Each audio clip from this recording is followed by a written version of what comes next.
شہر میں پٹاخوں کی تازہ ترین واقعہ اور دیگر حادثات کے پیش نظر Telangana state disaster response and fire department نے اپنے عہدیداروں کو ہائی الرٹ پہ رکھا ہے۔ محفوظ دیوالی کو یقینی بنانے کے لیے فائر کنٹرول روم میں کام کرنے والے اہلکار 24 گھنٹے کام کریں گے۔ محکمے کے ایک اہلکار نے بتایا کہ محکمے نے ریاست بھر میں 6 ہائی رسک زونز کی نشاندہی کی ہے۔ پٹاخوں کی دکانوں کی شناخت ہائی رسک زون کے طور پر کی گئی ہے۔ زیادہ سے زیادہ نقصان کو کم کرنے کے لیے محکمے نے ان میں سے ہر ایک زون میں فائر ٹینڈر کا انتظام کیا ہے۔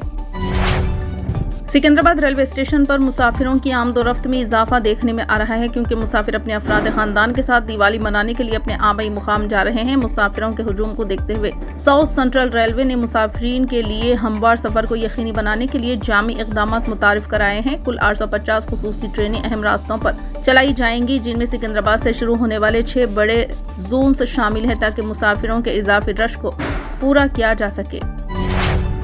عثمانیہ یونیورسٹی کے شعبہ کامرس سے تعلق رکھنے والے پیشرو پروفیسر پی لکشمی نارائنا کی جگہ پروفیسر جی نریش ریڈی کو یونیورسٹی کا نیا رجسٹرار مقرر کیا گیا ہے۔ عثمانیہ یونیورسٹی حکام کے مطابق شعبہ زولوجی سے پروفیسر ایس جتیندر کمار نائک اور پروفیسر بی ریڈیا نائک کی جگہ آفیسر ان اسپیشل ڈیوٹی کی ذمہ داری تفویض کی گئی ہے۔ پروفیسر جی نریش ریڈی اس وقت TGSET کے ممبر سیکرٹری کے طور پر خدمات انجام دے رہے ہیں اور university college of commerce and business management میں وائس پرنسپل کے عہدے پر فائز ہے۔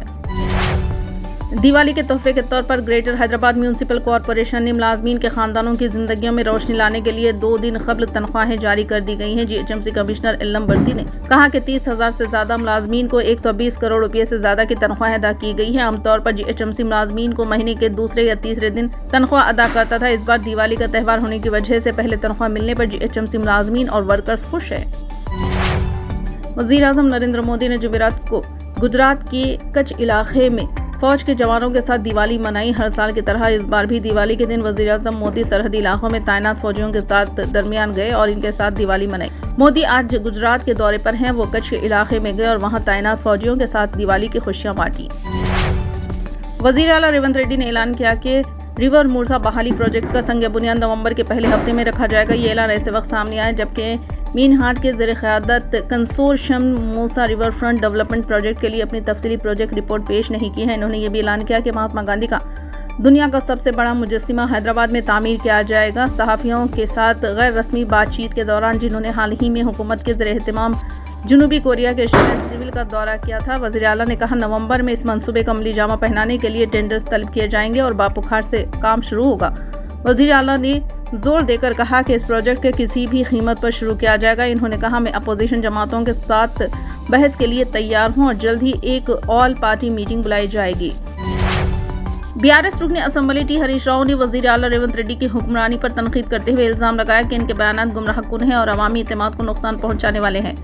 وزیر اعلیٰ کی طرف سے کیے گئے چیلنج کو قبول کرتے ہوئے ہریش راؤ نے کہا کہ وہ ریونت ریڈی کے ساتھ موسا ندی کی ترقی پر عوام کی رائے معلوم کرنے وڈاپلی سے وزیر اعلیٰ کے ساتھ پد یاترا میں شامل ہونے کے لیے تیار ہے۔ تلنگانہ بھون میں صحافیوں سے بات چیت کرتے ہوئے ہریش راؤ نے کہا کہ انہوں نے کہا وہ BRS کے کارگزار صدر KT راماراؤ کے ساتھ آئیں گے اور ریونت ریڈی کو بغیر سیکورٹی کے باہر نکلنے اور مسائل کا سامنا کرنے کی دعوت دیں گے۔ انہوں نے کہا کہ KTR کی آواز ہے جو سوال کرتی ہے اور انہیں جھوٹے مقدمات کے ساتھ نشانہ بنایا جا رہا ہے۔ انہوں نے کہا کہ حکومت ACB کو فارمولا ریس کی تحقیقات کرنے کی اجازت دی۔ ہم بھی دیکھنا چاہتے ہیں کہ وہ کون سے کیس دائر کریں گے۔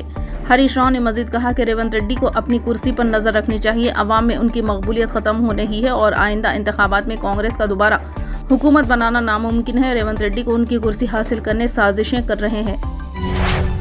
تلنگانہ کے ضلع آصف آباد میں ہجومی تشدد کے معاملے میں پولیس نے 3 ملزمان کو گرفتار کر لیا۔ یہ واقعہ اس وقت پیش آیا جب ایک مسلم نوجوان کو غیر مسلم لڑکی کے ساتھ دیکھنے پر ہجوم نے شدید تشدد کا نشانہ بنایا اور اسے بری طرح زخمی کر دیا تھا۔ ہجوم نے نوجوان کو درخت سے باندھ کر پھر اسے کھول کر بے رحمی سے مارا پیٹا، جس کی ویڈیو سوشل میڈیا پر وائرل ہو گئی تھی۔ متاثرہ شخص کی ماں کو بھی طلب کر کے ان پر حملہ کیا گیا۔ ان کی شکایت پر پولیس نے موقع پر پہنچ کر کافی جدوجہد کے بعد ہجوم کے چنگل سے 19 سالہ نوجوان عابد حسین جو کہ مرتٹی گاؤں سے تعلق رکھتا ہے کو بچا لیا اور ہاسپٹل منتقل کیا۔ ہجوم نے پولیس پر بھی حملہ کیا اور ان کی گاڑی کو نقصان پہنچایا۔ کاغذ نگر کے DSP رامنجم اور کاغذ نگر رولر CI سرینواس نے بتایا کہ اس گاؤں میں 26 تاریخ کو پیش آئے اس واقعے کے سلسلے میں پولیس نے 3 ملزمان کو گرفتار کر لیا، جبکہ کچھ ملزمان تاحال مفرور ہیں جنہیں جلد گرفتار کر لیا جائے گا۔